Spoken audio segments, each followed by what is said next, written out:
Everyone, मेरा नाम है अर्शम शाह, जो फिर से एक नए वीडियो के साथ स्टार्ट करते हैं वीडियो को बिना टाइम वेस्ट करते हुए। ये होना है लेक्चर नंबर 5 किसका आयोनिक इक्विलिब्रियम का, जिसको बेसिक्स लेके एडवांस तक पढ़े थे, हर चीज डिटेल में पढ़े थे। सारा जेएमएस का सिलेबस, सारा जे एडवांस का सिलेबस, सब कुछ बेसिक्स लेके एडवांस तक जितने क्वेश्चन बने हैं, जितने क्वेश्चन आने वाले मतलब एक्सपेक्टेड क्वेश्चन, और जितने टाइप के क्वेश्चन जे मेंस के, जितने टाइप के क्वेश्चन जे एडवांस बने हैं, वो सब को एक टाइप वाइज डिस्कस कर रहे थे और टॉपिक भी एक सिस्टमेटिक वे में कर रहे थे। और बात करें फिजिकल केमिस्ट्री में, ये एक ऐसा जो सब्जेक्ट है जिनका थ्योरी अगर क्रस करके पढ़ने, अगर माना जाता है कि ionic equilibrium one of the toughest chapter है फिजिकल केमिस्ट्री का, पर ऐसा कुछ है नहीं। अगर हम फिजिकल केमिस्ट्री के जो थ्योरी है, एडवांस लेवल तक की थ्योरी है, डोंट मीन की थ्योरी मतलब कि डिफिनेशन, ऐसा नहीं है। थ्योरी जो इनकी है एडवांस लेवल तक अगर हम पढ़ ले, भाई बिलीव मी, अगर बेसिक्स कवर हो और एडवांस लेवल तक थ्योरी कवर हो, एक स्टोरी फॉर्म में कवर हो, अगर एक बार पढ़ लिया जाए तो इनके एडवांस के प्रॉब्लम बहुत ही आसानी से बनने लगते हैं, बहुत ही आसानी से बनने लगते हैं। और ये मैं करता भी है और मैं ऐसा पढ़ाता भी हूँ, मेरे पुराने लेक्चर्स में आप देख सकते हो, मैं लेक्चर बाय लेक्चर कवर कर रहा हूँ हर एक चीज। तो अब आ चुके हैं एक नए टॉपिक में। इससे पहले तक हमने काफी कुछ कवर किया भैया, काफी कुछ क्या भी कवर किया। मैंने कहा पीएच वैल्यू कवर करे थे हम, पीएच निकाला, हाँ। एसिड में हमने पीएच निकाला भैया, एसिड में कौन सा एसिड, मैंने कहा स्ट्रॉन्ग एसिड का पीएच निकाला, हाँ। उसके बाद हमने किसका निकाला था भैया, स्ट्रॉन्ग बेस का भी निकाला, हाँ। उसके बाद वीक एसिड का भी निकाला था, हाँ। वीक बेस का भी निकाला था पीएच, हाँ। पर एक कॉन्सेप्ट आता है, अगर हम दो वीक एसिड को मिक्स कर दे तब क्या होता है। हमने दो स्ट्रॉन्ग एसिड को मिक्स करके उनका पीएच निकालना सीख लिया, पर एक दो वीक एसिड को अगर मिक्स कर दे तो उनका पीएच कैसे निकलता है। और जो ये ऐसे टॉपिक होते हैं ना बाबू, हाँ, ये टॉपिक एडवांस की प्रॉब्लम क्रिएट करते हैं, एक अच्छे लेवल की प्रॉब्लम क्रिएट करते हैं। इनकी जो थिंकिंग्स होती है, अगर हमें थिंकिंग पता चल जाए ना, एक गजब ही लगता है। मीन्स ऐसा अजीब सा फीलिंग लगने लगता है कि यार क्या बात है, हमें ये आने लगा टॉपिक। और ये जो अगर क्वेश्चन, ऐसे क्वेश्चन आते हैं एडवांस में, तो ये रैंक दूर दूर तक कर देते हैं बच्चों का। जो बच्चा किया है, जो बच्चा नहीं किया, उनके बीच में रैंक डिफरेंस आ जाता है। क्या मतलब भैया, एक क्वेश्चन नहीं किया तो एक क्वेश्चन किया, रैंक डिफरेंस। मैंने कहा नहीं, अगर ये क्वेश्चन कर लिया ना बच्चा, इसका मतलब ये है कि बच्चे ने काफी मेहनत कर रखी है, काफी पढ़ रखी है, तो और सारे टॉपिक्स पढ़ ही रखे होंगे एज कम्पेयर टू दूसरे के जिसने नहीं किया है। तो समझ रहे ना कितना टफ लेवल का क्वेश्चन आता है। ये ऐसे क्वेश्चन होता है जिन्हें छोड़ के आना होता है नॉर्मल बच्चों के लिए, ठीक है ना, टॉपर्स के लिए नहीं कह रहा हूं मैं, ठीक है भैया। तो स्टार्ट करते हैं वीडियो को बिना टाइम वेस्ट करते हुए। मैंने कहा कि इससे पहले हमने डिस्कस कर लिए थे काफी कुछ, स्ट्रॉन्ग एसिड के डिस्कस कर लिए थे, हाँ। हमने इंडिविजुअली वीक एसिड के वीक बेसिस के डिस्कस कर लिए थे, कैसे कैसे हम उनका पीएच निकाल सकते हैं। अब बात आती है कि अगर हम वीक एसिड या वीक बेस को मिक्स कर दें तो उनका पीएच कैसे निकाल सकते हैं, हाँ, जो कि आज हम इसमें डिस्कस करेंगे। अब बात करें Oswald dilution law. Oswald dilution law जानते हो, जो कि मैंने पिछले लेक्चर में बताया था, एक लाइन में बताता हूँ, एक लाइन में खत्म भी करता हूँ, कि ये लॉ ऐसा कहता है कि अगर हम किसी एसिड का, किसी एसिडिक सॉल्यूशन का अगर हम डाइल्यूशन बढ़ाने लगे, हाँ, किसी एसिडिक सॉल्यूशन का अगर हम डाइल्यूशन बढ़ाने लगे, तो वो उनका क्या होता है, डिग्री ऑफ डिसोसिएशन बढ़ने लगता है। क्या मतलब भैया, डिग्री ऑफ डिसोसिएशन मतलब अल्फा बढ़ने लगता है। मैंने कहा हाँ, उनका अल्फा बढ़ने लगता है। और जब उनका अल्फा बढ़ने लगता है तो उनका कंसंट्रेशन कम होने लगता है। आई थिंक क्लियर हो ना ये सब। डिग्री ऑफ डिसोसिएशन कम बढ़ने लगता है, डिग्री ऑफ डिसोसिएशन ज्यादा बढ़ेगा तो जो कंसंट्रेशन रहेगी वो कम होने लगती है। और अगर हम, ये पॉइंट भी आती है लास्ट में, इस लॉ में एक पॉइंट और कहा जाता है कि अगर हम, जैसे कि हम ये जानते हैं कि जो वीक एसिड होते हैं वो 100% डिसोसिएट नहीं करते हैं, पर ये जो ओसवाल्ड डाइल्यूशन लॉ है वो कहता है कि eight infinite dilution, eight infinite dilution, एक इनफाइनाइट पॉइंट पे अगर हम डाइल्यूशन कर दें तो जो डिग्री ऑफ डिसोसिएशन होता है ना, हाँ, वो 1 तक पहुंच जाता है, वो 1 तक पहुंच जाता है। और वीक एसिड की बात करें, मान लो तुम 1 के करीब आसपास तक पहुंच ही जाता है, ठीक है ना। आई थिंक इतना क्लियर हुआ, हाँ। तो स्टार्ट कर रहा हूं किसका, मिक्सचर ऑफ वीक एसिड्स का। अब मैंने कहा कि इसके दो कंडीशंस हो सकते हैं स्टार्टिंग से। अगर मैं बेसिक से पढ़ा रहा हूं, देखो ये एडवांस प्रॉब्लम क्रिएट करते हैं, तो मेरी बातें सुनते जाना, ठीक है ना। मैं ऐसा पढ़ाऊंगा आपको, ऐसा लगेगा कि कोई रिसर्च पेपर, किसी सर का मैं मींस किसी साइंटिस्ट का मैं रिसर्च पेपर पढ़ रहा हूं कि ऐसा सा उसने किया, ऐसा सा उसने किया, तब जाके ये हुआ, ये हुआ, ये हुआ। और वो सारी चीजें आप एक देख रहे हो कि कैसे कैसे भैया कर रहे हैं, कैसे कैसे भैया पढ़ रहे हैं, वो उनसे उनका रिसर्च पेपर कैसे पढ़ रहे हैं, ठीक है। ओके, मैं स्टार्ट करता हूँ। मैं ऐसा पढ़ाऊंगा, ऐसा कन्वर्सेशन करूंगा जैसे कि मैं किसी साइंटिस्ट से सारे डाउट पूछ रहा हूँ, सारे टॉपिक के बारे में, क्या क्यों होता है, कैसा होता है, वो सारी चीजें मैं पूछ रहा हूँ उनसे। और आप देखते जाना मैं कैसे कैसे पूछ रहा हूँ, कैसे कैसे समझ रहा हूँ, ठीक है ना। ओके, मैंने कहा एक सर थे, एक साइंटिस्ट सर ने, जिन्होंने अपना रिसर्च पेपर लिखा है इसके बारे में, मिक्सचर ऑफ वीक एसिड्स के बारे में, ठीक है। मैंने सर से पूछा, सर जी मुझे ये कॉन्सेप्ट बताइए कि मिक्सचर ऑफ वीक एसिड, अगर दो एसिड को मिला दिया जाए तो कैसे उनका पीएच निकाल सकते हैं। सर ने मुझसे ये कहा कि हर्षित, हर्षित, मिलाने का दो चीज होता है। मैंने कहा सर मिलाने का दो चीज, कह रहे हाँ। तुम किस बात के मिलाने का कह रहे हो। मैंने कहा सर मान लो कि एक वीक एसिड है, एक एक वीक एसिड है, एच ए बोल देते हैं जिसे, हाँ। उसको हमने उसका मैंने एक्वस फॉर्म निकाला, हाँ। वो क्या होगा, वो टूट जाएगा H+ में प्लस E- में, हाँ। मैंने कहा सर इसी तरह अगर मैंने एक और बिक एसिड ले लिया, हाँ, उसको मैंने तोड़ा किसमें, ये टूट जाएगा किसमें, H प्लस में प्लस B माइनस में। कह रहे हाँ तो क्या हुआ, मैंने कहा सर अगर मैं इनको मिला दूं तो इनके पीएच में क्या डिफरेंस आएगा, इनका तो पीएच अलग होगा, इसका पीएच तो अलग होगा कुछ, पर अगर मैं इनको मिला दूं तो इनके पीएच में क्या डिफरेंस आएगा। कह रहे हर्षित अभी भी तुम्हारा सवाल अधूरा है, तुम कुछ कंसंट्रेशन दो तभी मैं तुम बताऊं। मैंने कहा सर मान लीजिए इनका कंसंट्रेशन सी मोलर है, C1 मोलर है, और इसका कंसंट्रेशन C2 मोलर है, तो जब टूट जाएंगे तो कुछ कुछ हो जाएंगे। अब भी सर ने मुझसे कहा हर्षित अभी भी तुम्हारा सवाल अधूरा है, तो पूरा क्यों नहीं बता रहे। मैंने कहा सर अधूरा है क्या मतलब, कह रहे हैं दो कंडीशन हो सकती है मिलाने का। मैंने कहा सर क्या, कह रहे हैं एक कंडीशन ये हो सकता है कि एक कंटेनर ये है और एक कंटेनर ये है, एक कंटेनर ये है, इसमें बीक एसिड हो, हाँ, इसमें भी बीक एसिड हो, हाँ, इन दोनों को इसमें मिला और ये कितना हो, C1 मोलर हो और वॉल्यूम V हो, ये कितना हो, C2 मोलर हो और वॉल्यूम V हो। अगर तुम इसको इन दोनों कंटेनर को इसमें मिला दोगे, हाँ, ये भी तो मिक्सर हुआ, हाँ, तुम ऐसा भी कर सकते हो कि ये ऑलरेडी एक कंटेनर में पड़े हुए हैं और ऑलरेडी ये कंटेनर में पड़े हुए हैं और इनका कंसंट्रेशन उस कंटेनर के अंदर C1 मोलर है और C2 मोलर है, ये दो टाइप के मिक्सचर होते हैं हर्षित।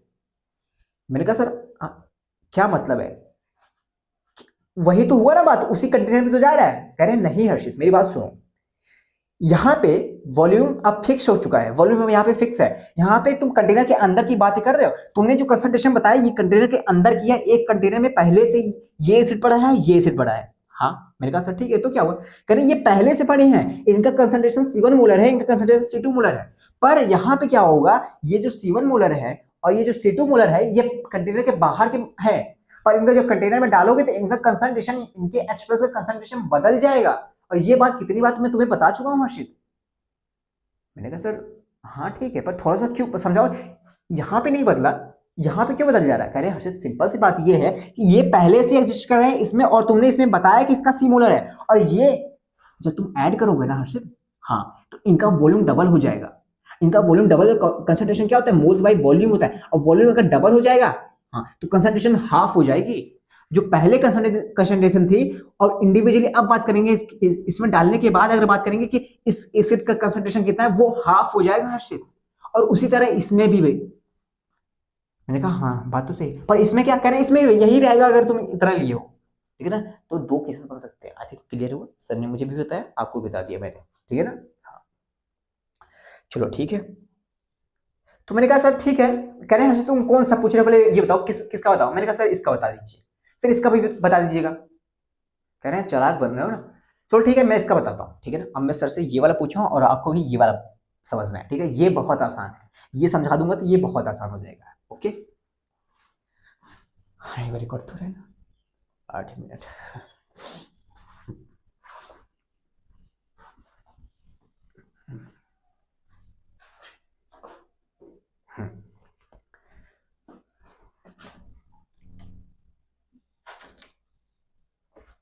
मेरी बात सुनो, ठीक है ना। हाँ ये ऑलरेडी C1 मोलर, ये C2 मोलर उस कंटेनर के अंदर पड़ी है, ऑलरेडी पड़ी हुए हैं, ठीक है ना। मेरी बात सुना, अभी मैं समझा दे रहा हूँ उसके बाद मैं अच्छे से बताता हूँ। मैंने कहा ये ऑलरेडी पड़ी हुई है, ठीक है।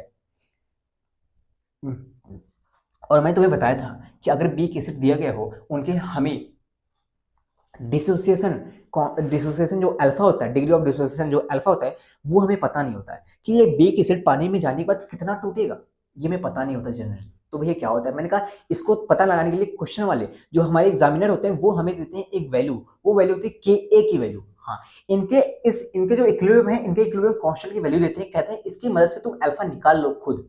अच्छा, तो मान लो इसका जो के है वो होगा Ka1 होगा, और जो इसका होगा कांस्टेंट वो होगा Ka2 होगा। मान लो जस्ट मान लो उन्होंने वैल्यू दे दी, कह रहा है कि इसका इक्विलिब्रियम कांस्टेंट Ka1 है और इसका जो है Ka2 है। मैंने कहा मान लिया, ठीक है ना। तो अब क्या होगा, हमें अल्फा भी नहीं पता है। अभी मान लो ये कुछ अल्फा 1 टूटा, हाँ ये अल्फा कुछ 2 टूटेगा। मान लो कि ये अल्फा 1 टूटा, तो अल्फा 1 टूटा कैसे लिखेंगे, ऐसे लिखेंगे, हाँ, ये क्या बन जाएगा, C1 अल्फा 1 बन जाएगा प्लस C1 अल्फा 1 ये भी बन जाएगा। पर मेरी बात सुनो, अब मेरी बात सुनो, तो मैं एक चीज समझाता हूं। मैंने कहा ये जब ऑलरेडी एग्जिस्ट कर रहा है ना, हाँ ऑलरेडी एग्जिस्ट कर रहा है, हाँ, वो वाला जो था वो ऑलरेडी एग्जिस्ट नहीं कर रहा था, हमने वहां पे मिलाया, हाँ, यहाँ पे पहले से मिला हुआ था, हमें मिला था, हाँ। मैंने कहा इस कॉन्सेप्ट में एक कॉन्सेप्ट लगता है साइमल्टेनियस इक्विलिब्रियम। क्या मतलब, तुमने टाइप्स ऑफ इक्विलिब्रियम पढ़ा है केमिकल इक्विलिब्रियम में, हाँ, उसमें एक कॉन्सेप्ट आता है साइमल्टेनियस इक्विलिब्रियम। यहाँ पे भी H प्लस है, यहाँ पे भी H प्लस है, हाँ यहाँ पे भी H प्लस है, यहाँ पे भी H प्लस है। तो जैसा कि मैंने वहां पे भी बताया था कि अगर जितने मोल यहाँ पे बनेंगे H प्लस, हाँ उतने मोल तुरंत यहाँ भी बन जाएंगे, और यहाँ पे इसे तोड़ने में जितना मोल यहाँ बनेंगे वहां पे उतना मोल ऐड हो जाएगा। जितना इफेक्ट H प्लस पे यहाँ पड़ेगा उतना H प्लस पे उसी टाइम पे, उसी साइमल्टेनियस पे, उसी टाइम पे, मतलब यहाँ भी इफेक्ट पड़ेगा, और जो इफेक्ट यहाँ पड़ेगा वही यहाँ भी पड़ेगा। ये होता है साइमल्टेनियस इक्विलिब्रियम। तो समझ रहे हो, जैसे कि ये C1 मोलर टूटा और यहाँ पे बना C1 अल्फा 1, तो तुरंत यहाँ भी लिखा आ जाएगा C1 अल्फा 1, C1 अल्फा 1 यहाँ भी लिखा आ जाएगा। इसका कंसंट्रेशन क्या है, C1 अल्फा 1, तुरंत यहाँ भी लिखा आ जाएगा ना, समझ रहे हो ना, क्योंकि ये H प्लस कॉमन है यहाँ पे, इस कंटेनर के H प्लस कॉमन है, समझे। हाँ उसी तरह मान लो इसका भी टूटा, इसका कुछ टूटा, अल्फा 2 टूट गया कुछ, हाँ 1 माइनस अल्फा 2, हाँ तो ये क्या बनेगा, ये बनेगा C2 अल्फा 2, और इसका क्या बनेगा C2 अल्फा 2। और देखो जैसा C2 अल्फा 2 हुआ वैसे यहाँ भी C2 अल्फा 2 हो जाएगा, C2 अल्फा 2 हो जाएगा, हाँ C2 अल्फा 2, C2 अल्फा 2, ऐसे क्लियर होगा ना। हाँ तो H प्लस का जो कंसंट्रेशन हो गया कितना हो गया, C1 alpha 1 plus C2 alpha 2 हो गया, ये समझ में आया। हाँ और हमें pH निकालना है ना, हाँ pH के लिए हमें कंसंट्रेशन तो पता होनी चाहिए, हाँ बात तो सही है, कंसंट्रेशन भी पता होनी चाहिए। कंसंट्रेशन कितने हैं, C1 alpha 1 plus C2 alpha 2, ये है कंसंट्रेशन ना।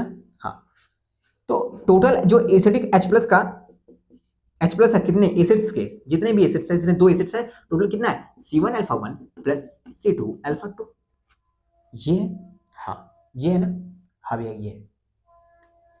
अच्छा ये बताओ क्या हमें यहाँ पे अल्फा पता है, अल्फा 1 अल्फा 2, नहीं अल्फा 1 अल्फा 2 नहीं पता है, अल्फा 1 अल्फा 2 हमें यहाँ पे वीक एसिड के केसेस में नहीं पते होते, इसीलिए वहां पे हमें K की वैल्यू दी जाती है, कांस्टेंट, उस इक्विलिब्रियम के कांस्टेंट की वैल्यू दी जाती है, जैसे यहाँ पे दिया है K1 K2 Ka1 Ka2 दिया गया है, हमें इसकी मदद से अल्फा निकालना पड़ेगा, और अल्फा निकाल लेंगे, और मान लो C1 की वैल्यू गिवन है, हमें कंसंट्रेशन की वैल्यू गिवन है, अल्फा निकालेंगे तभी तो हमें एसिड्स की पूरा कंसंट्रेशन पता चल जाएगा। हाँ हाँ समझ में आया। हाँ तो चलो देखते हैं कि अल्फा कैसे निकालते हैं, ये क्या कहते हैं अल्फा कैसे निकालते हैं, अल्फा 1 निकालते हैं कैसे, अल्फा 2 निकालते हैं। अब देखो मेरी बात सुनो, जो पुराने बच्चे मेरी क्लासेस ले चुके हैं वो कहेंगे डायरेक्टली, वो ये डायरेक्टली कहेंगे कि भैया जो अल्फा 1 है, जो अल्फा होती है उसकी वैल्यू क्या होती है, अंडर रूट Ka/C होती है, ये कुछ बच्चे कहेंगे।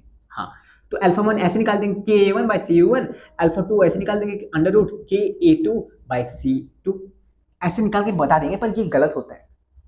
अब आप कहोगे कि भैया आपने ही पिछले लेक्चर में ये बताया है कि अगर हमें अल्फा निकालना है तो Ka/C होता है, तो हमें मान लो अल्फा 1 निकालना है तो Ka1/C1 हो जाएगा, अंडर रूट उसका अल्फा 2 क्या हो जाएगा, अंडर रूट Ka2/C2 हो जाएगा। पर मेरी बात सुना, ये मैंने इंडिविजुअल में बताया था, इंडिविजुअल में जब हम एक एसिड का निकालना है, एक वीक एसिड का निकालना है, उस टाइम में हमें अल्फा देखना है कि अल्फा अगर ये आता है, याद करो ना, अल्फा अगर ये आता है, अगर ये की अल्फा की वैल्यू 0.1 से बहुत कम आती है, हाँ तो उसका मतलब हमें वहां पे अल्फा को नेग्लेक्ट करना है एक के कंपेयर में, और मान लो अल्फा की वैल्यू 0.1 से ज्यादा आती है, उसमें हमें अल्फा को नेग्लेक्ट नहीं करना है, और अगर नेग्लेक्ट करना है तो उसमें जे मींस का प्रॉब्लम कैसे बनता है, और अगर मान लो कि नेग्लेक्ट नहीं करना है उसमें जे एडवांस लेवल के कैसे प्रॉब्लम बनते हैं, वो सारी चीजें मैं डिस्कस की थी लास्ट क्लास में।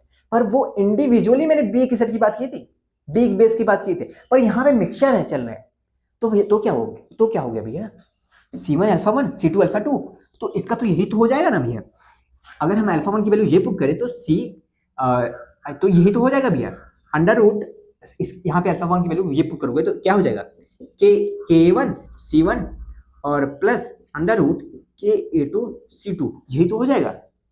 मैंने कहा नहीं ये नहीं होगा, मेरी बात सुनो, ये नहीं होगा, क्यों नहीं होगा, मेरी बात सुनो, मैंने कहा वो इंडिविजुअली था, यहाँ पे मिक्सचर है, तो क्या हो गया भैया, मिक्सचर होने से क्या फर्क पड़ जाता है, मैंने कहा फर्क ये पड़ जाता है बाबू, यहाँ पे ये कंटेनर में ऑलरेडी एग्जिस्ट कर रहा है, तो क्या वो भैया ऑलरेडी एग्जिस्ट कर रहा है, मैंने कहा बाबू ये होता है, यहाँ पे लगता है कॉमन आयन इफेक्ट, यहाँ पे कॉमन आयन इफेक्ट का एक कॉन्सेप्ट लगता है, ये पहले से एग्जिस्ट कर रहा है, ये जो H प्लस का कंसंट्रेशन है वो इस H प्लस पे कॉमन आयन इफेक्ट लगाएगा। अब कुछ बच्चे कहेंगे कॉमन आयन इफेक्ट क्या होता है, अरे बाबू जब ये H प्लस का जो कंसंट्रेशन है इसको डराएगा, ऐसा समझ सकते हो, इसको डराएगा, तब ये क्या करेगा, ये डर के मारा ये पीछे जाने लगेगा, बैकवर्ड रिएक्शन शो करने लगता है, हाँ ऐसा समझ सकते हो, बैकवर्ड रिएक्शन शो करने लगता है, तो इसका डिग्री ऑफ डिसोसिएशन कम हो जाता है, इसका डिग्री ऑफ डिसोसिएशन कम हो जाता है, मतलब अल्फा की वैल्यू कम होने लगती है, अल्फा की वैल्यू जो आ रही है उस इंडिविजुअली जो आ रही है उसके कंपेयर में जब ये दोनों साथ में है तो इसकी अल्फा की वैल्यू कम होने लगेगी, और उसी साथ जब ये लगाएगा इसके ऊपर क्या कॉमन एनर इफेक्ट, तो ये भी बैकवर्ड जाने लगेगा, तो इसका भी डिग्री ऑफ डिसोसिएशन कम होने लगेगा, और इसका डिग्री ऑफ डिसोसिएशन अगर कम होने लगेगा तो इसका भी अल्फा की वैल्यू जो इंडिविजुअली आ रही थी अल्फा 2 की वैल्यू, हाँ, वो उससे कम आने लगती है। समझ रहे हो? तो हमें यहां पे ये वाला कॉन्सेप्ट नहीं लगाना है। अभी मैं क्लियर कर देता हूं क्यों नहीं लगाना। अभी तो मैंने एक थ्योरेटिकल फॉर्म में आपकी थ्योरी बढ़ाई, क्यों नहीं करना है, ये समझ में आ रहा है ना? हाँ चलो ठीक है। तो कॉमन इफेक्ट पता चल रहा है क्यों हमें ये अल्फा वन की वैल्यू अल्फा 2 की वैल्यू ये नहीं लेनी है। तो क्या लेनी है? मैंने कहा चलो अल्फा 1 की वैल्यू अल्फा 2 की वैल्यू मैंने वहां पे इंडिविजुअली ड्राइव करके निकाल लेते, चलो इसके लिए भी ड्राइव कर लेते हैं, हमें तो गिवन तो है ना k1 k2 a2 गिवन है। हाँ चलो कर लेते हैं।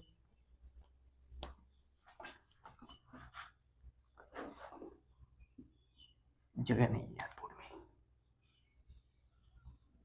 हाँ स्टार्ट करें। हाँ।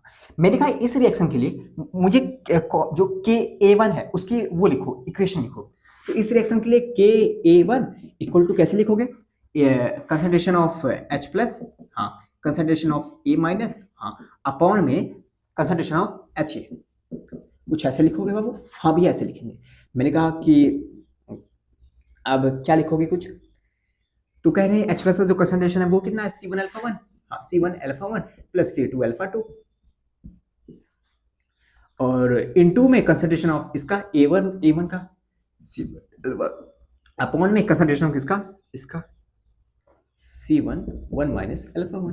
कुछ ऐसा लिखेंगे। हाँ उसी तरह अगर बात करें Ka2 की, हाँ, उसका कैसे लिखेंगे? उसकी भी लिखेंगे भैया ये H प्लस का कंसंट्रेशन, हाँ, और B माइनस का कंसंट्रेशन, हाँ, अपॉन में HB का कंसंट्रेशन। हाँ वो कैसे लिखेंगे भैया?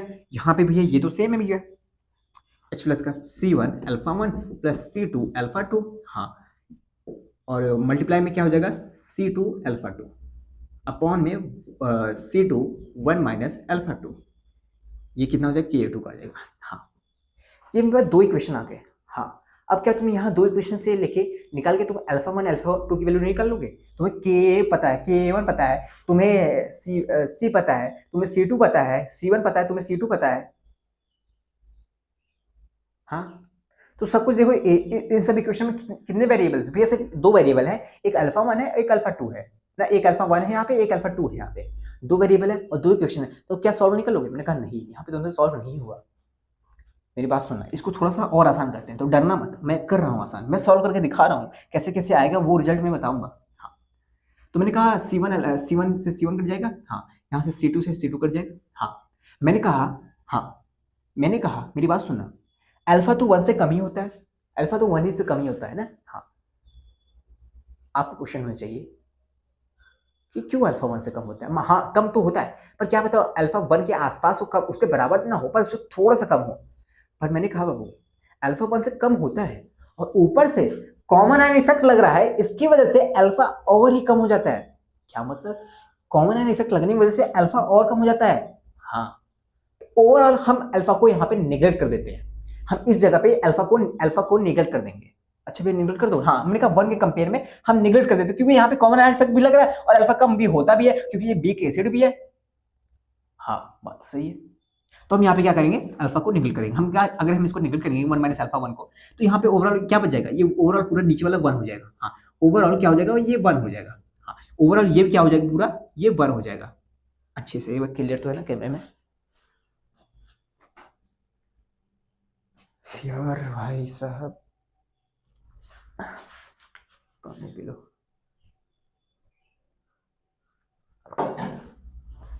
ओवरऑल 1 हो गया, ठीक है। हाँ तो हम इसको क्या लिख सकते हैं? इसको डायरेक्टली हम K1 की वैल्यू लिख सकते हैं, Ka1 की वैल्यू, K1 की वैल्यू क्या लिख सकते हैं? अल्फा 1 बचा, हाँ अल्फा 1, और C1 alpha 1 plus C2 alpha 2, हाँ, और Ka2 की वैल्यू क्या लिख सकते हैं? Alpha 2 C1 alpha 1 plus C2 alpha 2।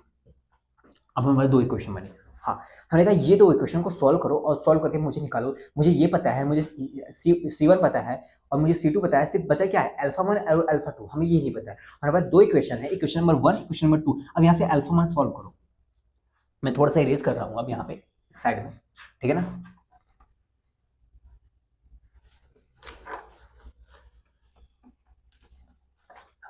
तो मुझे कहा अल्फा 1। अब मेरी बात सुनना, मैंने सॉल्व कर रखा है, मैं सॉल्व कर रखा हूँ, आपका सॉल्व करने का कोई मतलब नहीं है, ठीक है ना।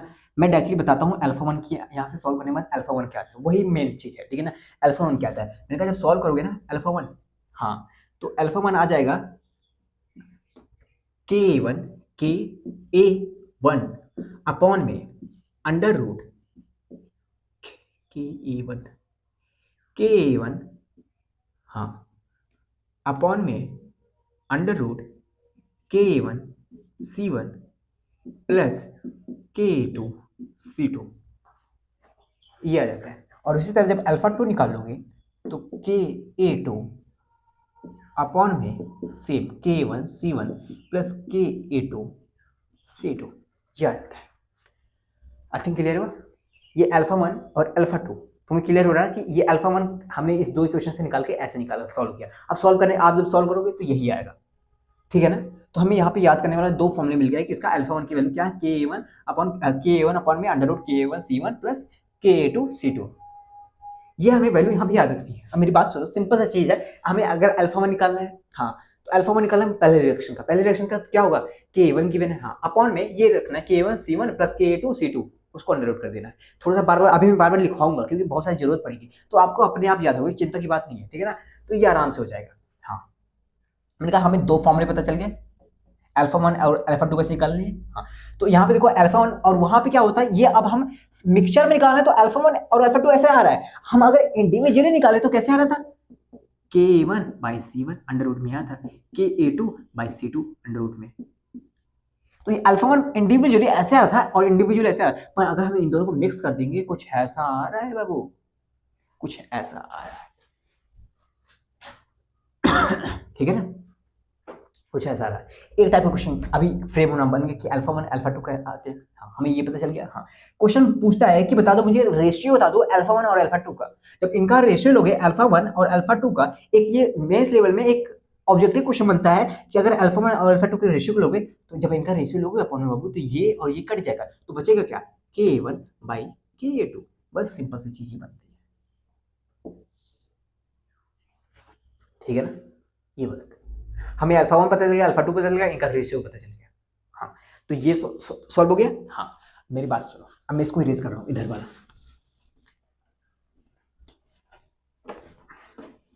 अभी हमें पूरा चीज सीखना है इसके बारे में, थोड़ा सा समझो।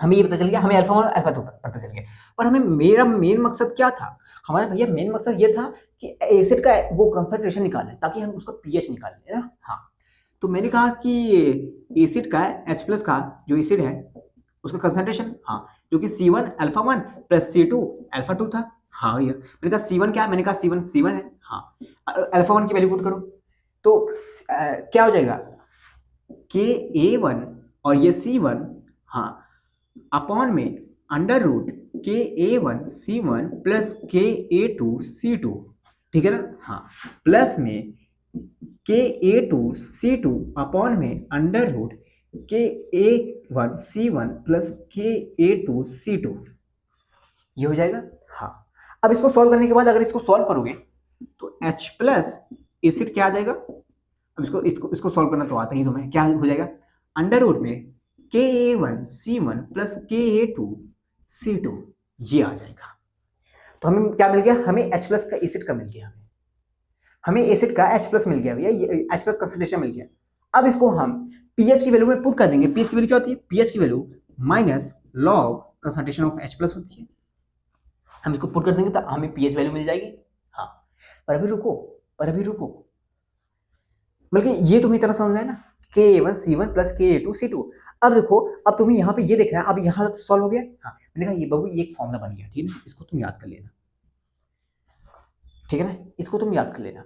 अभी मैं इन सबको एक बार फिर से लिखवा के बताऊंगा क्या क्या चीजें सिमिलर है, कैसे कैसे और तरीके से लिख सकते हैं, कैसे कैसे माइंड में दिमाग में ध्यान रख सकते हैं, मैं बताऊंगा। पर मेरी बात सुनो, अब तुम्हें यहाँ से ध्यान रखना है कि जो H प्लस का एसिड है ना, हाँ, वो उसका कंसंट्रेशन क्या आ रहा है, तुम्हें ये देखना है। जब तुम इसको सॉल्व करोगे, मान लो वो 10 पावर माइनस 6 से, जो H प्लस का जो कंसंट्रेशन है 10 पावर माइनस 6 से बड़ा आया तो क्या आ सकता है, 10 power 1, 10 power minus 2, 10 power minus 3, 10 power minus 4, minus 5, minus 6, इसके बड़ा आया, इसके बराबर आया। हाँ, तो इस केस में, हाँ, आपके मन इस केस में हमें पानी को इग्नोर करना पड़ता है, जो एसिड का कंसंट्रेशन आया इसको डायरेक्टली हम इस वैल्यू में पुट कर देते हैं और पीएच निकाल लेते हैं, ये हमने पता है हमें। हाँ, पर अगर 10⁻⁻6 से छोटा है इसका कंसंट्रेशन, मान लो 10⁻⁻7 आ गया, 10⁻8 आ गया, दो केसेस 10⁻7 या 10⁻8, इस केसेस में क्या होता है कि पानी का भी हमें पीएच कैलकुलेट करना पड़ता है। क्या मतलब? अरे बाबू, यहाँ पे जब हम जो वो बनाए हैं एक्वस फॉर्म बनाए, उसमें पानी भी तो है। हाँ, पानी भी H प्लस देता है। हाँ भी बात तो सही है, पानी भी H प्लस देता है, और पानी भी H प्लस देगा तो उसका भी H प्लस काउंट होगा, कंसंट्रेशन H प्लस में। हाँ, पर हमें क्या पता, हम तीन केस बनते हैं, ये तो पानी का H प्लस इग्नोर कर दे, या तो पानी का H प्लस ले ले, या तो एसिड का इग्नोर कर दे, पानी का ले ले, तीन केस बनते हैं। हाँ, तो पहला केस क्या था, अगर 10⁻6 से बड़ा हुआ H प्लस का कंसंट्रेशन, इसमें पानी को इग्नोर करते हैं, जो एसिड का कंसंट्रेशन आता है उसी को पीएच वैल्यू में पुट करके हम पीएच निकाल लेते हैं। आई थिंक क्लियर हुआ? अरे हाँ कि ना, मैंने बाबू बता रखा है, अगर कोई पहली बार देख रहा है ना तो देखना, 2-3 लेक्चर है पिछली बार के, देखना 1-1 घंटे के हैं यार, बस देखना अच्छे से यार, तो समझ में आ रहा है। हाँ, और अगर मान लो 10⁻7 हुआ, थोड़ा सा इससे भी छोटा हुआ, 10⁻8 हुआ, तो उस केस में हमें पानी को भी लेना पड़ता है साथ में। अब भैया पानी को ले जब हम सॉल्व करते थे ले, हमें वहां पे 2-2 क्वाड्रेटिक इक्वेशन सॉल्व करने पड़ते थे, अब 2-2 और बड़े हो जाते, तो अब तो भैया और बड़ा हो जाएगा सॉल्यूशन ना, अब तो और बड़ा हो जाएगा। हो जाएगा कि नहीं हो जाएगा? हाँ भैया हो जाएगा, हो जाएगा कि नहीं हो जाएगा? हाँ, पर ऐसा नहीं होता है, सिर्फ इस केस में ऐसा नहीं होता है। मेरी बात सुनना ध्यान से, अभी हम इसको करते हैं, ठीक है ना? अभी हम इसको कर रहे हैं, पर मेरी बात सुनो।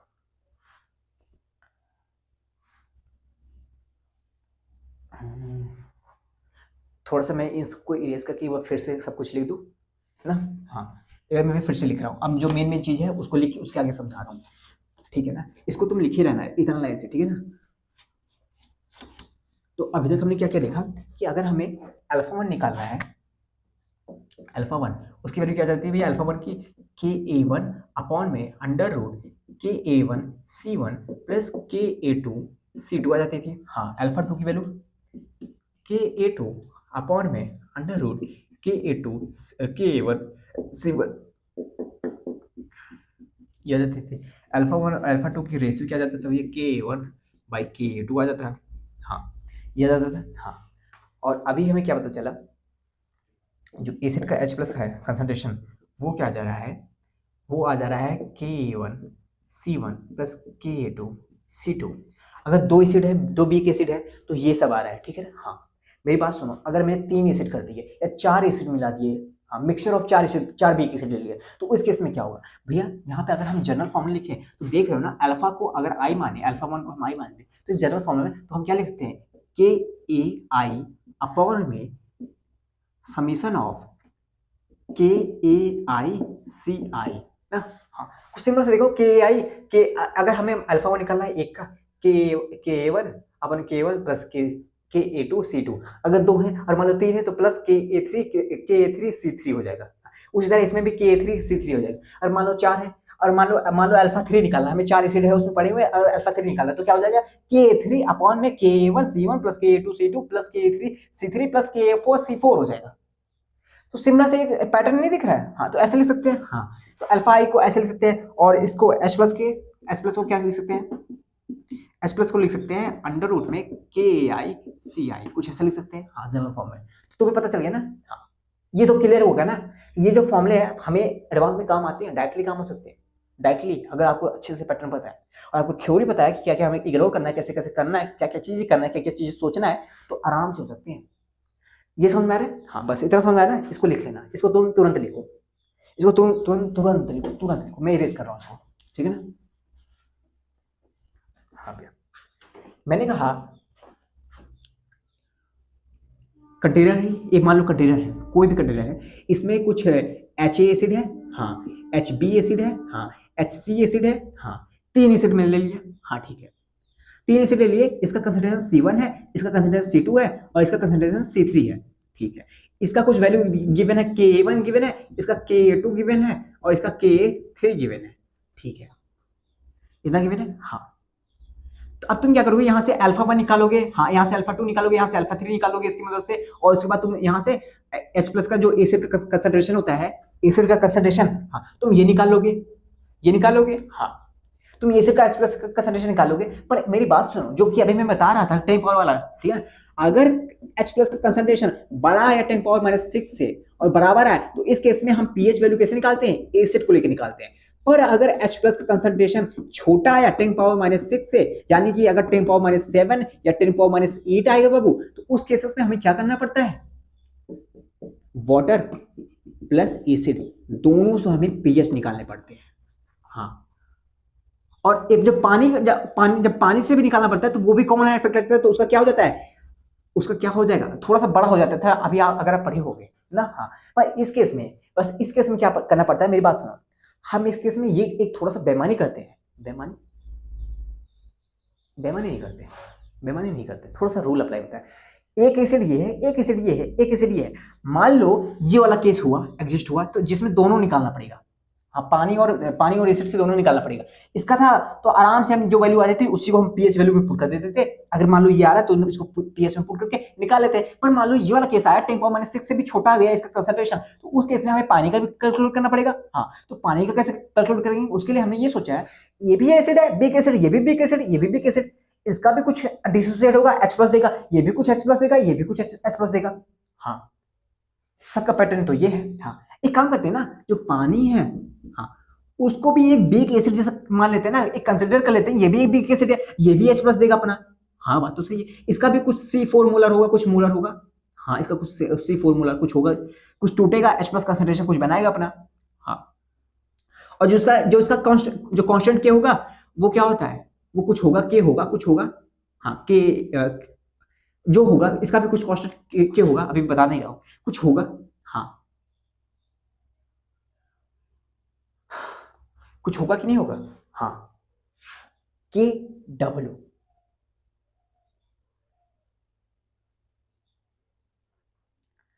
अब मैं इसको कैसे जस्टिफाई करूं, मैंने कहा ये देखो, मैंने पानी को भी एक क्या कर लिया, एक बीक एसिड मान लिया, ठीक है ना, मैंने पानी को भी क्या कर लिया, एक बीक एसिड मान लिया, मैंने पानी को भी बीक एसिड मान लिया। मेरी बात सुना, तुम्हें एक रिलेशन पता हुआ, के ए का रिलेशन है के डब्ल्यू बाई सी, तुम्हें ये रिलेशन पता है। हाँ, मैंने पढ़ाया था लेक्चर में फर्स्ट में। हाँ, मैंने कहा ये पानी के बारे में चला, पानी के बारे में। हाँ, यहाँ से आयनिक प्रोडक्ट आया था के बाई सी, ठीक है। मैंने कहा, तो मैंने कहा कि ये के क्या है, मैंने कहा कुछ कांस्टेंट दिया होगा, इस पानी का के गिवन होगा। हाँ, मैंने कहा सी क्या है, कंसंट्रेशन है ना, कंसंट्रेशन नहीं है, और हर जगह क्या है, के और सी, के और सी, के और सी। हाँ, तो इस पानी का भी के क्या है, के है, और इसका कंसंट्रेशन पानी का क्या है, सी है, तो के ए और सी किसके बराबर है, के डब्ल्यू के बराबर है भैया, के डब्ल्यू के बराबर है। हाँ, तो यहाँ पे ये हो जाएगा। तो बस हम कुछ करते नहीं हैं, बस बस बस बस बस बस जब केस ये आता है, कि जो H प्लस का कंसंट्रेशन है, हाँ वो कम हो जाता है 10 पावर -6 से। हाँ, तो उस केस में हम करते क्या है, हम पानी को भी ऐड करते हैं पीएच वैल्यू में। हाँ, तो बस कुछ नहीं, उस केस में जो H प्लस का जो कंसंट्रेशन होगा वो लिखेंगे हम Ka1C1 प्लस Ka2C2, जितने भी एसिड होंगे, मान लो यहाँ पे 3 थे, Ka3 प्लस C3 लिखेंगे, जितने भी होंगे। हाँ, पर प्लस में अगर पानी का भी कैलकुलेट करें, वहां पे लिख देते KW, और KW क्या है, पानी का Ka और कंसंट्रेशन है Ka इंटू सी, तो ये उसका क्या होगा, KW हो गया। बस हम ये ऐड कर देते हैं KW, हम वो झंझट करते ही नहीं जो हम पिछले में इंडिविजुअली कर रहे थे, हम ये झंझट इसमें नहीं करते। हम पानी को भी एक सिंपल सा, एक छोटा सा एसिड कंसिडर कर लेते हैं, और उसका जो के डब्ल्यू होता है, उसका के ए और इंटू सी के बराबर होता है, तो उसी के डब्ल्यू को हम यहाँ पे पुट कर देते हैं, बस सिंपल सा ये सवाल बन जाता है इस पे एडवांस लेवल का, ठीक है ना। बस इसलिए है, सिर्फ इस केस में हमने यहाँ पे के डब्ल्यू को ये माना है, ठीक है ना। टाइम हो गया, 34 मिनट हो गए।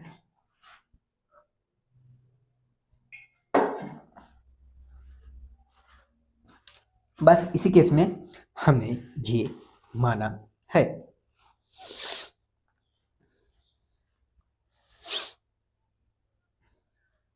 ठीक है ना, इतना समझ में।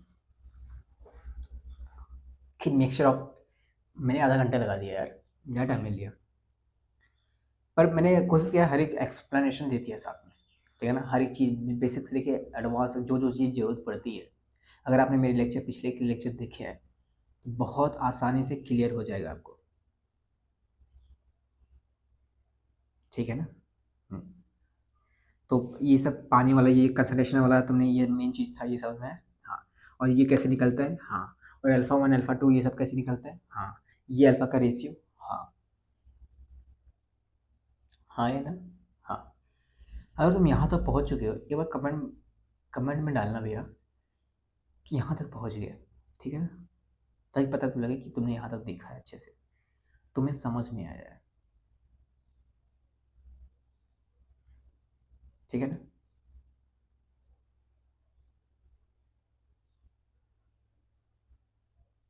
हम्म।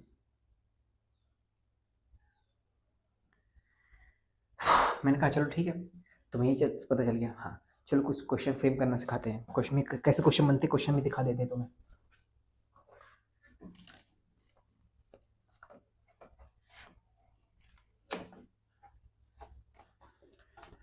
क्वेश्चन, अब क्वेश्चन आसान बनेगी बस। अब अगर आप कॉन्सेप्ट आते हैं ना आपको, हाँ, 2021 के पेपर का क्वेश्चन आया था, 2022 में आया था, 2023 में आया था, 2024 में आया था, 2025 में आया था, किसमें? जी एडवांस के पेपर में, इस एक केमिकल इक्विलिब्रियम का क्वेश्चन, ठीक है। हाँ, ये सब एसिड के पीएच की वैल्यू से ही आया था, बहुत आसानी से सॉल्व हो गया था। अगर आपने मेरा लेक्चर देखे होंगे तो सारे सॉल्व हो जाएंगे, ठीक है ना।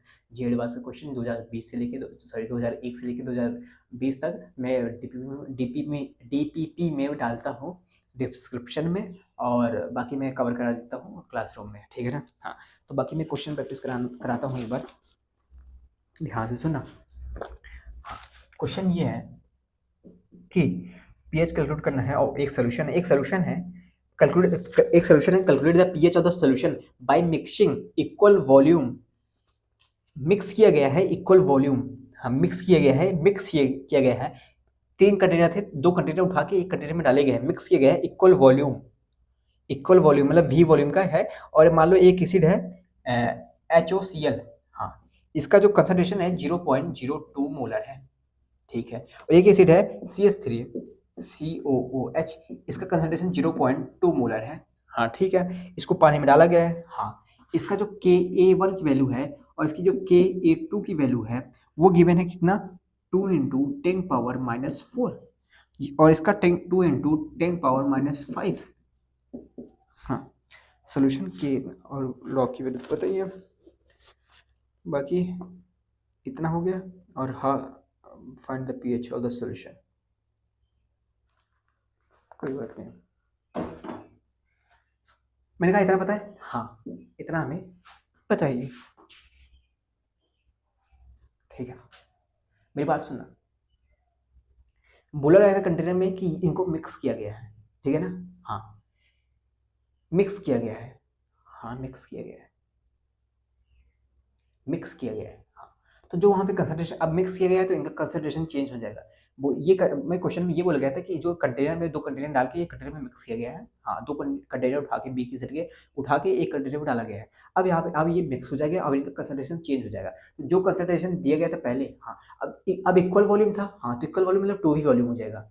अगर मान लो पहले पहले भी था तो उसके बाद तो 2 भी हो जाना चाहिए, हाँ। अब 2 भी हो जाएगा मतलब कि कंसंट्रेशन हाफ हो जाएगी पानी में मिक्स करने के बाद। तो इसका कंसंट्रेशन क्या हो जाएगा? 0.01 मोलर हो जाएगा। इसका कंसंट्रेशन क्या हो जाएगा? 0.1 मोलर हो जाएगा। हाँ, H प्लस निकालते हैं।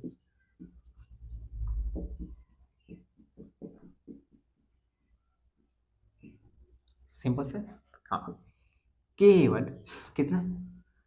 2 इंटू 10⁻⁴, हाँ, इंटू इंटू कंसंट्रेशन ये 0.01 मोलर,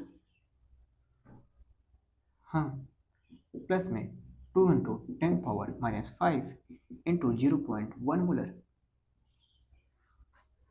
इस पॉइंट को हटाओगे, हाँ, तो ये हो जाएगा 10⁻⁶। इसको हटाओगे, ये 2 जीरो है, हाँ, ये हो जाएगा 10⁻⁶, हाँ, -6 हो जाएगा, हाँ, 2 2 4 हो जाएंगे। इसको रूट के बाहर लाओगे तो 2 इंटू 10 पावर 2 इंटू 10⁻³ हो जाएगा, हाँ, तो ये कंसंट्रेशन आ जाएगा H+ का, और ये बहुत बड़ा होता है 10⁻⁻6 से। बड़ा है कि नहीं बड़ा है? हाँ भैया, 10⁻⁻6 से 10⁻3 काफ़ी बड़ी है भैया ये। तो यहाँ पे भैया हमें एसिड को इग्नोर करना है, सॉरी बी पानी को इग्नोर करना है, सिर्फ एसिड से निकालना है, हमें वो KW वाला कॉन्सेप्ट नहीं लगाना है। हाँ, तो हमें यहाँ पे पीएच की वैल्यू क्या आ जाएगी? पीएच की value minus log into concentration of H+, हाँ 2 इंटू 10⁻⁻3, हाँ 3 आगे आ जाएगा, तो 3 माइनस लॉग 2, 3 माइनस पॉइंट 7 ना, 0.3, 3 माइनस 3, लॉग 2 की वैल्यू 3 होती है ना, 0.3 होती है ना, हाँ 2.7, पीएच वैल्यू 2.7 आ गई। ये क्वेश्चन किसका था? मैंने कहा ये क्वेश्चन था मेंस का, आ सकता है। हाँ, नहीं क्वेश्चन मुझे नहीं बताइए एडली कहाँ का क्वेश्चन है, मिस POQ तो नहीं लग रहा है, पर आया है इस टाइप का क्वेश्चन आया है, ठीक है ना, एग्जैक्ट नहीं है पर इस टाइप का क्वेश्चन आया है। हाँ, और पर किस लेवल के हैं? मैंने कहा ये सब मेंस लेवल के है। एडवांस की क्या बनती है? मैंने कहा एडवांस में कैलकुलेशन डालता, हाँ वो देखना बीक एसिड का निकालने का, कल वाला देखना बीक एसिड का कैसे निकालते हैं, इंडिविजुअली बीक एसिड का कैसे निकालते हैं, उसमें एडवांस प्रॉब्लम क्रिएट करते हैं अच्छे लेवल का, जाके देखना अच्छे से, ठीक है ना। हाँ, मैंने कहा और क्वेश्चन निकले ले, तुम्हें एक क्वेश्चन के जरिए मैं कॉन्सेप्ट क्लियर कर रहा हूँ। इसमें क्या हुआ, मिक्स किया गया था ना। हाँ, मेरी बात सुनना बाबू,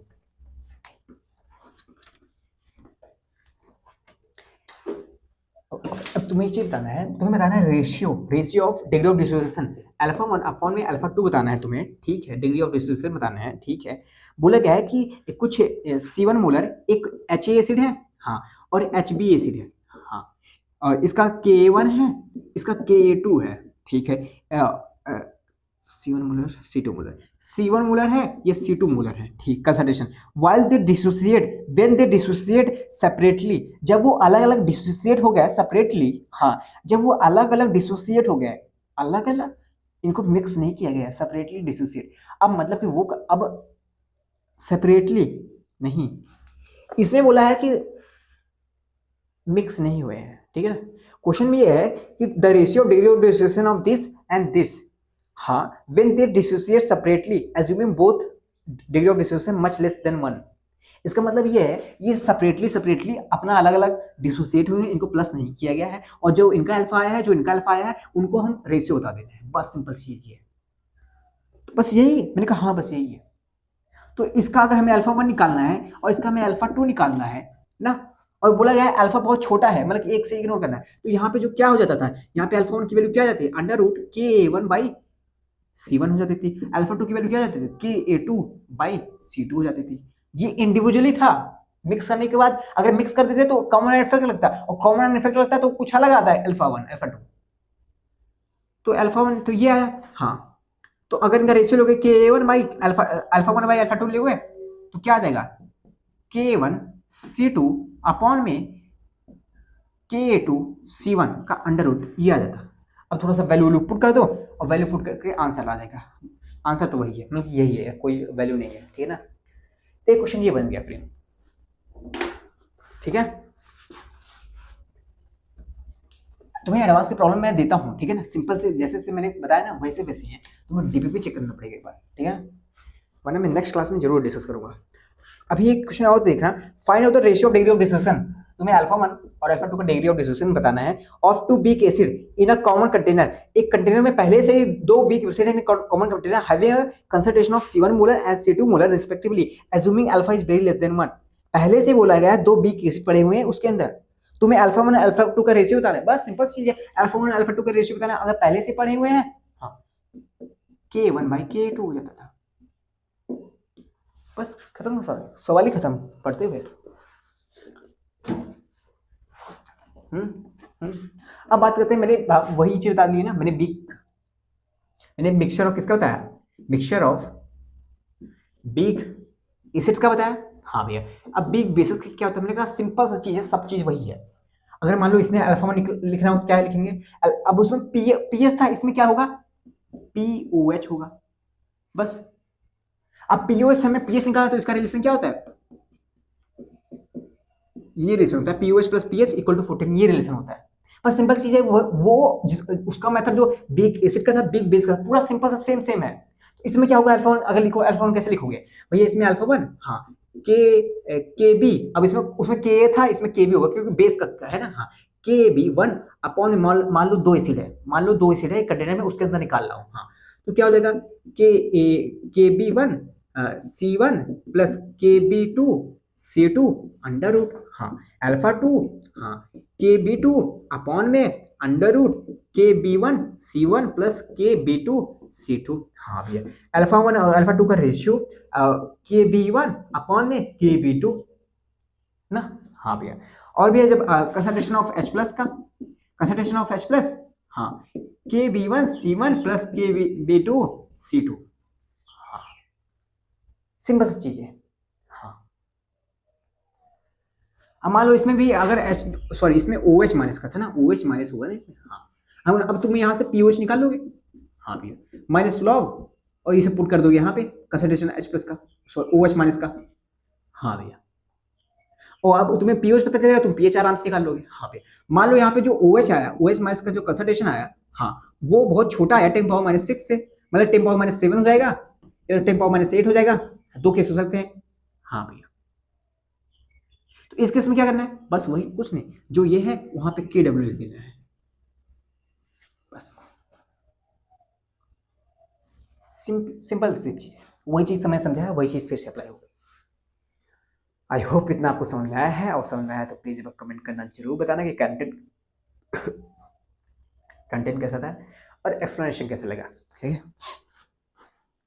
ताकि मैं मीन्स कंटेंट कैसा था और एक्सप्लेनेशन कैसा लगा, ताकि मैं अभी तो जान सकूँ मैं कैसे पढ़ाता हूँ। और उसके बाद टीपीपी में मैंने क्वेश्चन दिए हैं इसके, तुम जरूर करना सॉल्व, जी एडवांस के क्वेश्चन होंगे 2021-2022 में, जो भी क्वेश्चन आए होंगे, जहाँ के भी आए होंगे, वो मैं जरूर डालूंगा, और चेकआउट करना, सॉल्व हो जाएंगे। और हाँ, प्रॉब्लम क्या आएगी, मैंने कहा कॉन्सेप्ट पढ़ लियो, अब भी एक जगह प्रॉब्लम आ सकती है, अब भैया प्रॉब्लम क्या आएगी, मैंने कहा प्रॉब्लम आ सकती है तुम्हारे कैलकुलेशन में, अब कैलकुलेशन भी है वो तो मैथमेटिक पढ़ रहे हैं, हम धीरे धीरे सुधार लेंगे, मैंने कहा नहीं सुधरेगा, इग्नोर मत करना, जहाँ पे तुम कैलकुलेशन फंसो तुरंत अपना गूगल खोलना, गूगल में भी ये सही बताता नहीं है, मैंने कहा तुम चैट जीपीटी खोलना, चैट जीपीटी में वो बोलने वाला ऑन करना, ठीक है, तुम उसी से बस बोल देना, सिंपल चीज़ है कि ये इक्वेशन है, क्वालिटी इक्वेशन है, ये क्वेश्चन है, ये क्वेश्चन सॉल्व नहीं हो रहा है, तुरंत वो स्टेप बाय स्टेप सॉल्व कर देगा, और तुम्हें भैया वो तो सॉल्व करके दिखा देगा, हम सीखेंगे क्या, मैंने कहा वो जब तुम्हें सॉल्व करके बताएगा ना, तुम्हारे मन में अंदर ही वो अप्रोच आने लगेगा कि अच्छा ये इसने ऐसा किया, इसने ऐसा किया, अगर अब फिजिकल केमिस्ट्री में अगर ये सवाल आया तो ये आएगा, ये आएगा, ये आएगा, तो मैं ऐसा करूंगा, ऐसा करूंगा, ऐसा करूंगा, सॉल्व कर लूंगा।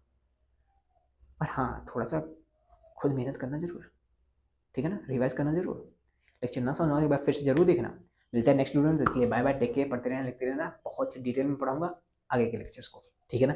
और ये नहीं कि मैंने ये पढ़ाया नहीं है, थ्योरी को अच्छे से पढ़ाया है, जो जो चीज़ें बोली जा सकती है, जो चीज़ें हो सकती हैं, वो सारी चीज़ें मैंने अच्छे से डिटेल में डिस्कस की है। तो मिलते हैं नेक्स्ट वीडियो में, बाय बाय, टेक केयर, पढ़ते रहना, लिखते रहना, ठीक है ना, बाकी स्ट्रेस मत लेना।